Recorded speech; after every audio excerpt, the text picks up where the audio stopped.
The owners of Rise Hall would have invited local dignitaries from nearby estates to join them in gargantuan dinners of up to 20 dishes. These were a wonderful opportunity to flaunt and boast about their endless supplies. Food historian Dr. Annie Gray has demonstrated Georgian feasts for years. So in Georgian times, how many people would have prepared this? You'd probably have had 6 or 7 kitchen staff, and you're probably looking at a very, very good female cook. A typical Georgian festive feast includes 2 dishes we still have today: Christmas pudding and mince pies. Christmas pudding has been around since the 15th century, and in Georgian times it was eaten right throughout the winter. What's the difference between that and Christmas pudding now? Tends to have a lot less sugar in it, this one, because if you regard it as being on the table at the same time as your beef and your potatoes and your savoury courses, it makes more sense that way. It's not intended to be the sweet end of a meal. On average, Brits eat 27 mince pies each at Christmas. But you may have struggled in Georgian times because the mince really did have mince in it.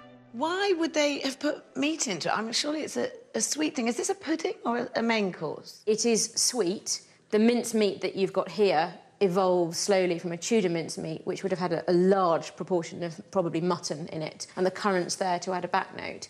So what we're adding is a very small amount of meat to quite a lot of currants. So it's evolved. The mince pie has evolved through time from being a meat pie. Now it's emasculated completely. I mean, you can get vegetarian mince meat, really.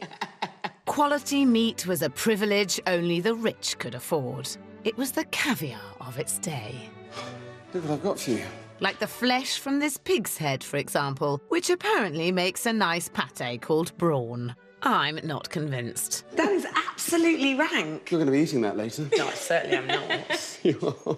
Brawn is probably the most traditional English Christmas dish. It's a pig's head that's been boiled for 5 or 6 hours until all of the flesh just melts away off it. All of that's taken off, pressed into a mould. So when you turn it out, you've basically just got pâté. And never was meat used to such extremes than with a Yorkshire pie, stuffed with as many different birds as you can kill from the estate, and in Yorkshire often given as a Christmas gift. This is the traditional Christmas pie, so it's effectively a 3 or 5 bird roast in pastry. So I think we'll do chicken, a pheasant, which I've already boned out so you can see what you're aiming at, and then a pigeon. Turkey wasn't seen much at Christmas for at least another 100 years, so it's just pigeons and pig's head to prepare. You don't need to get the eyes out, it's fine. I'm not sure how I've been roped into this. I really hate people who are squeamish because I think it's pathetic, and I've realised I'm pathetic. Nowadays we think we spend ages preparing a Christmas feast, but compared to Georgian times, especially at the upper end of society, they really went to town. I mean, you couldn't possibly eat all the food that they prepared, and they prepared it for days and days and days. So what did all this food look like when it was served at Christmas dinner? Of course, it was typical Georgian theatrics. Guidebooks were printed to tell staff how to lay the table symmetrically. Dishes including asparagus soup, Jerusalem artichokes, chocolate drops, Blancmange, Boozy Madeira jelly, a cod's head, and our 3-bird Yorkshire pie were all served at once. This was called service à la Francaise.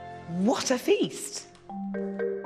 The Georgian version of Christmas pudding apparently went well with a joint of beef, as big as a small child. Hasn't come on in 200 years, it's just as revolting. It's meat and meat and meat and meat and meat and a bit more meat. But if you got the meat sweats too soon, you couldn't call yourself a posh Georgian, especially if you couldn't handle your crimbo brawn made from the stewed flesh of a pig's head. I can't quite get over the fact that the thing in front of me is pig's head meat and fat squashed together in a cakey thing. Thank your lucky stars that they took all the earwax out. Oh, God, don't! Well, actually, it doesn't smell bad, pig's ears. It'll just be a bit bitter. Go on. Nose fat. You have some earwax now, honey, as well. It's quite fatty, isn't it? And of course, spices, fruit, brandy and prime cuts of beef make up the eye-wateringly expensive mince pies.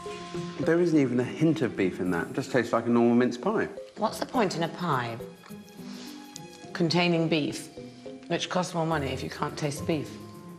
No wonder they scrap the beef. But